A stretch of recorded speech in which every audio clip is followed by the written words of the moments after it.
Olá, que a graça e a paz de Cristo esteja com cada um. Sejam mais uma vez bem-vindos ao nosso canal Profecias Atuais, o canal que estuda as profecias relevantes para o nosso tempo. Se você ainda não é inscrito, vai lá, se inscreve no canal, curta, compartilhe, que isso ajuda bastante na divulgação desse vídeo. Comente lá, fale o que você está achando, se você está gostando, se você não está gostando. Cada vez que você interage no canal, nos vídeos do canal, isso ajuda muito na divulgação desses vídeos. Muito obrigado a todos aqueles que estão assistindo, curtindo, compartilhando e ajudando a essa mensagem a ser espalhada pelo maior número de pessoas. Acione o sininho para que você não perca nenhum estudo toda vez que sair vídeo novo aqui no canal, você recebe as notificações. E nos procure também lá na página do Facebook/Profecias Atuais. Nós estamos lá também disponibilizando outros materiais para que você possa se aprofundar cada vez mais no estudo das profecias. Hoje nós estaremos terminando esse bloco profético dos 7 selos.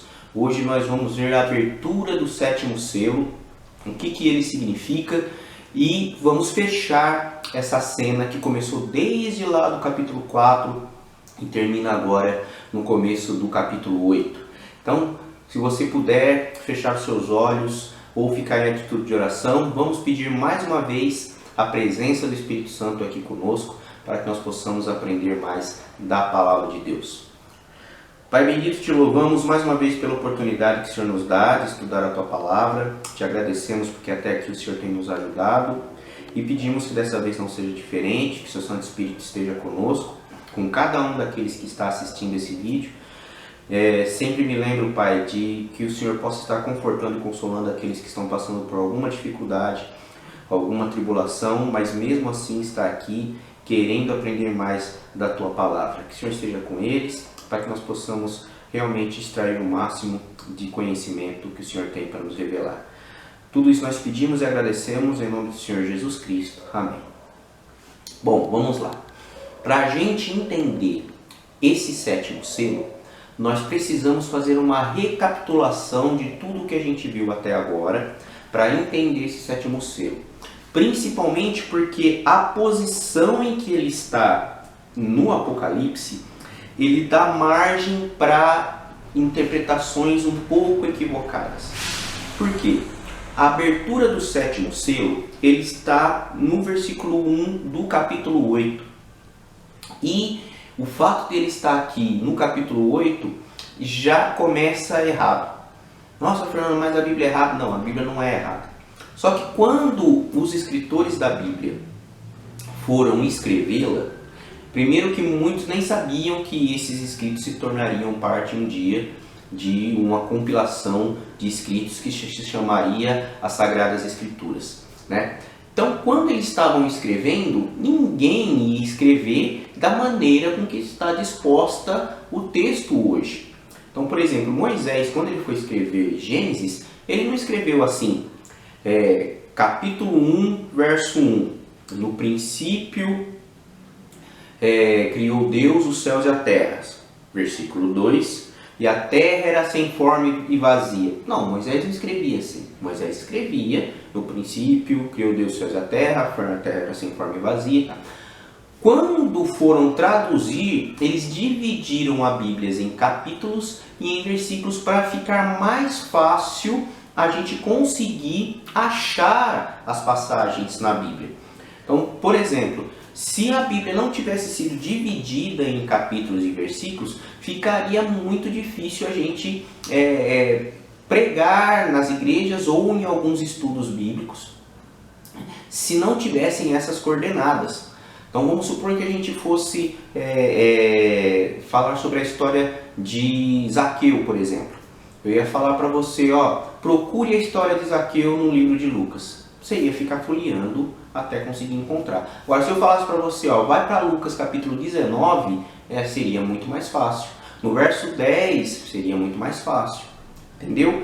Só que quando eles foram traduzir e dividir a Bíblia em capítulos, algumas divisões foram mal feitas.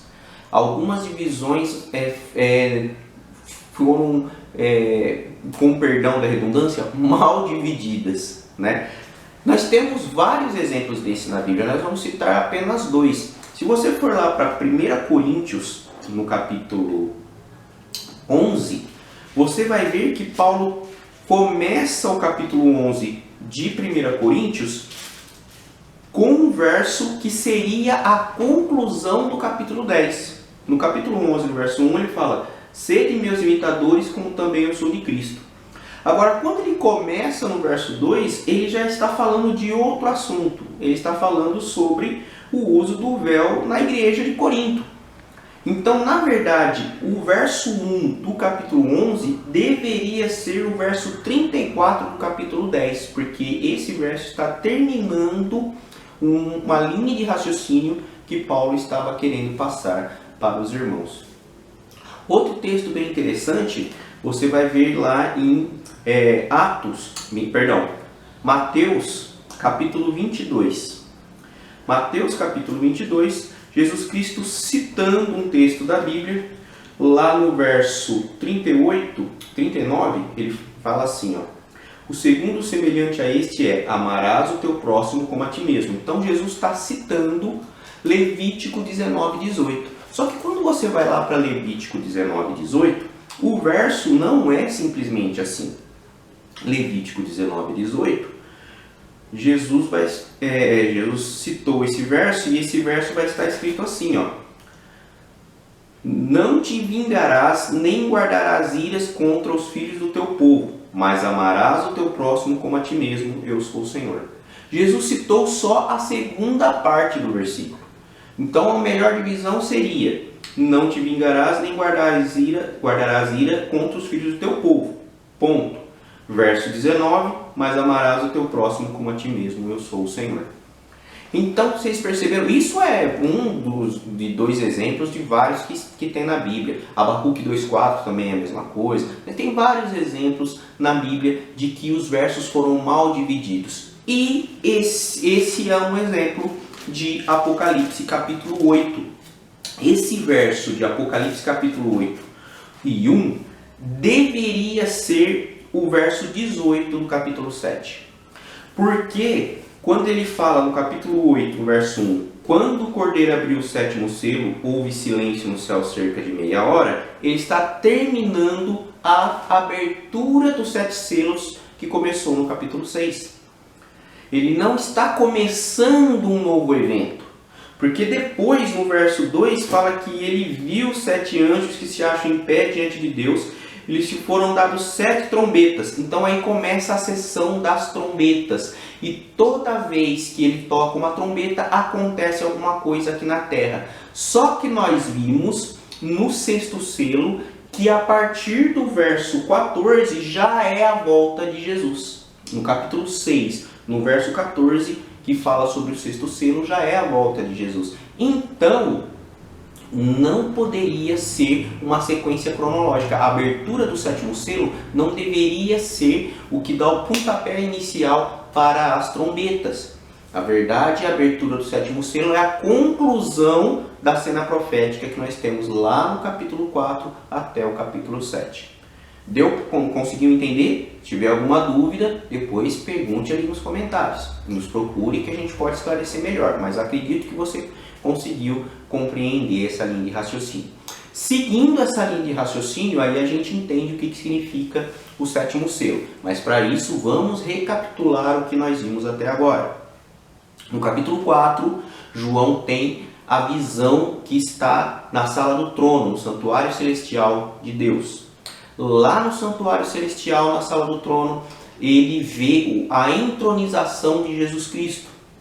E na entronização de Jesus Cristo, nós vemos Jesus Cristo pegando um livro selado com 7 selos, e ele começa a abrir esses 7 selos, um selo por vez. E cada vez que ele abre um selo, uma cena é mostrada para João.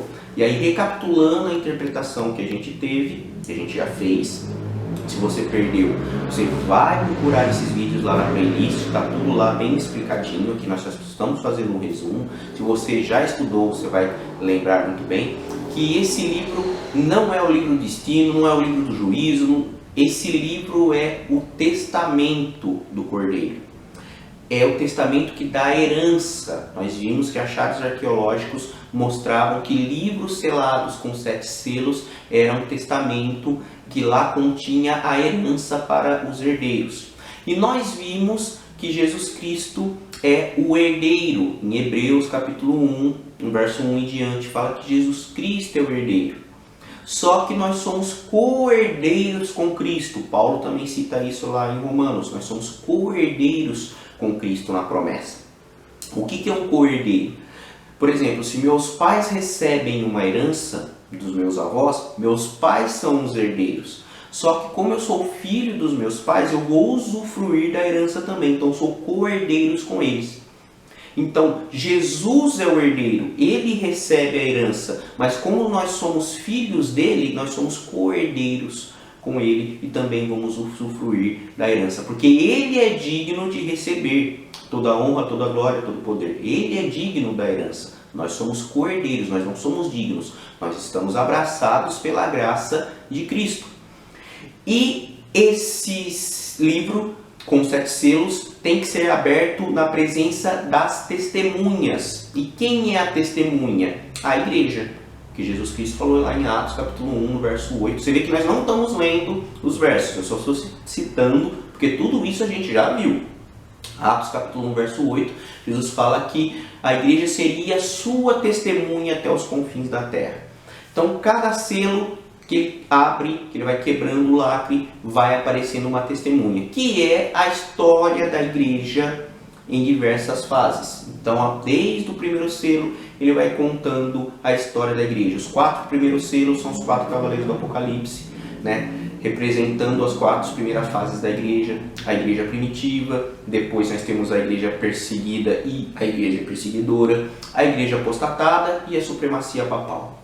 Depois nós temos o 5º selo, nessa linha de raciocínio, nessa linha cronológica, o começo do julgamento investigativo, que aí começa-se o tempo do fim.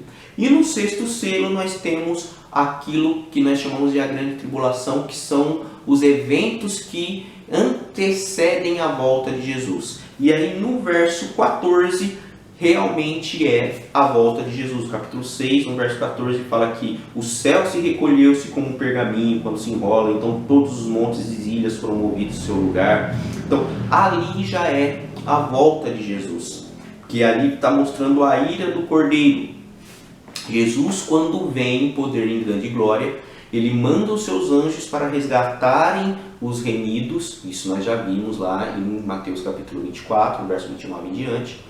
Mas com o poder da sua glória, ele mata os ímpios, aqueles que não serão resgatados.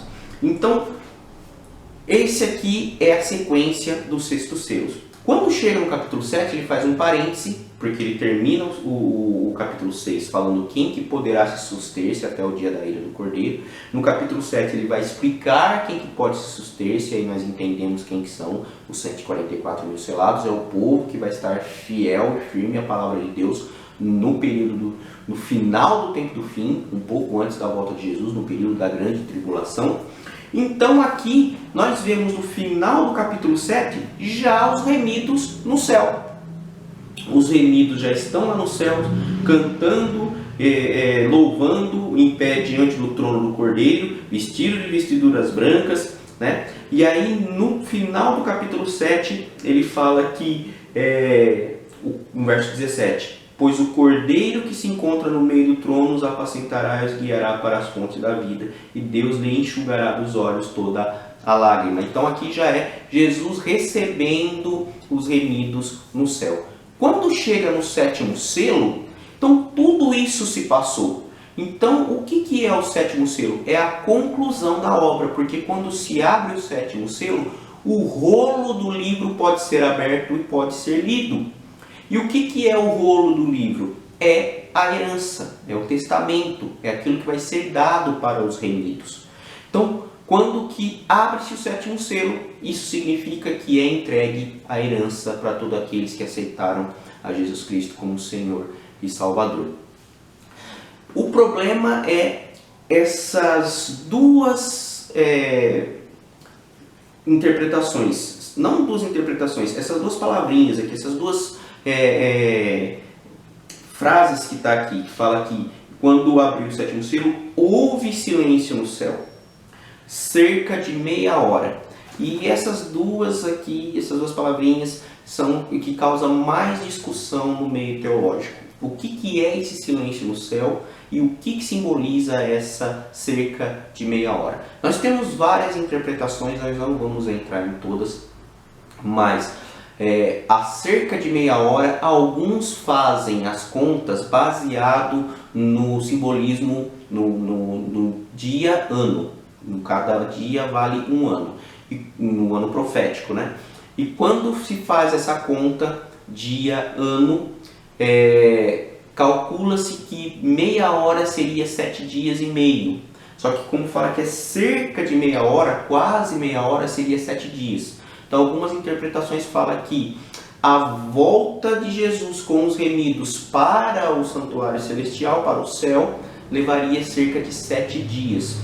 É uma interpretação, né? Pode ser, porque se no sexto selo fala que é a volta de Jesus, da onde Jesus nos retirou até o santuário celestial, a viagem duraria 7 dias.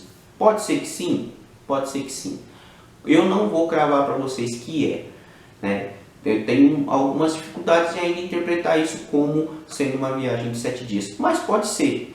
O silêncio no céu pode ser que, por não ter nenhum anjo lá no céu, porque os anjos estariam buscando os remidos aqui na terra, então esse é o silêncio no céu, porque no céu não teria ninguém, todos estariam aqui vindo buscar os remidos. Uma outra interpretação é que fala que essa cerca de meia hora é uma meia hora literal, e que silêncio no céu é uma reverência ou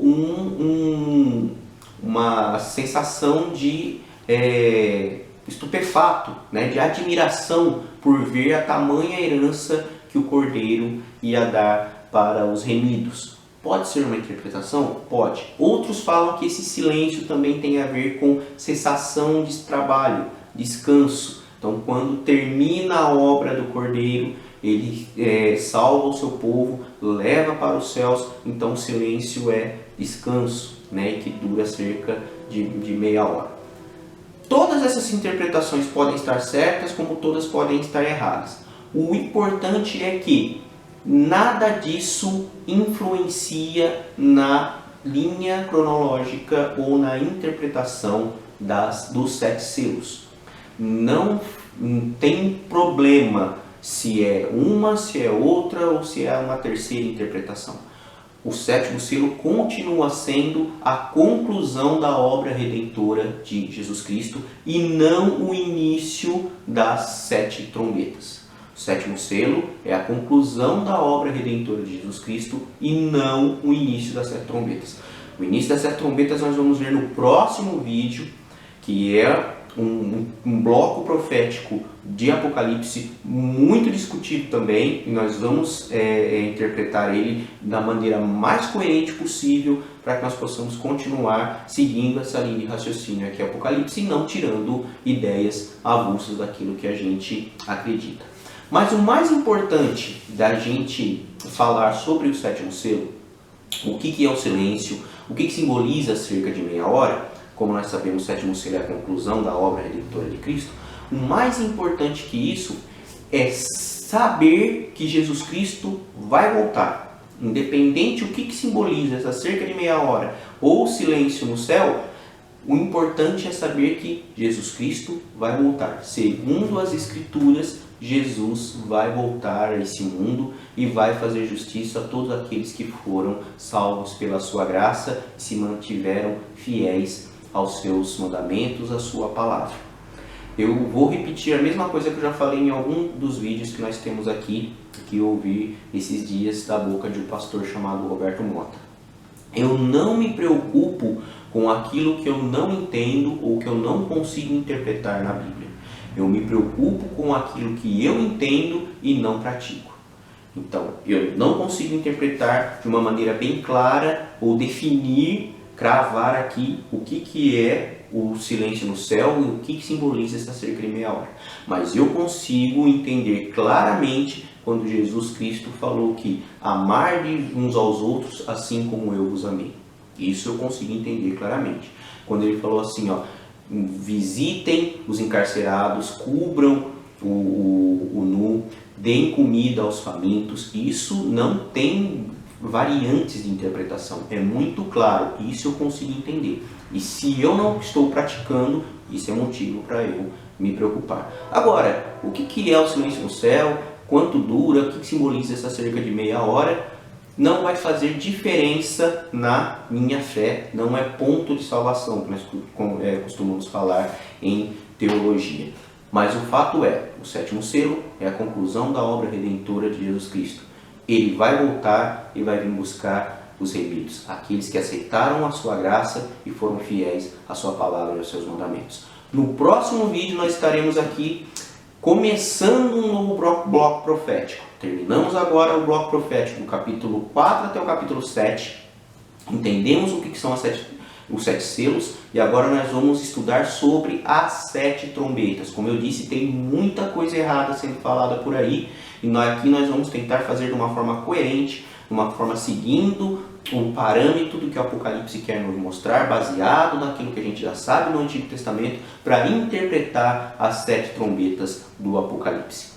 Que a graça e a paz de Cristo esteja com cada um e fique conosco até no próximo vídeo, se assim o Senhor permitir. Compartilhe, comente, nos ajude a divulgar essa palavra para que a obra redentora de Cristo possa se cumprir muito em breve.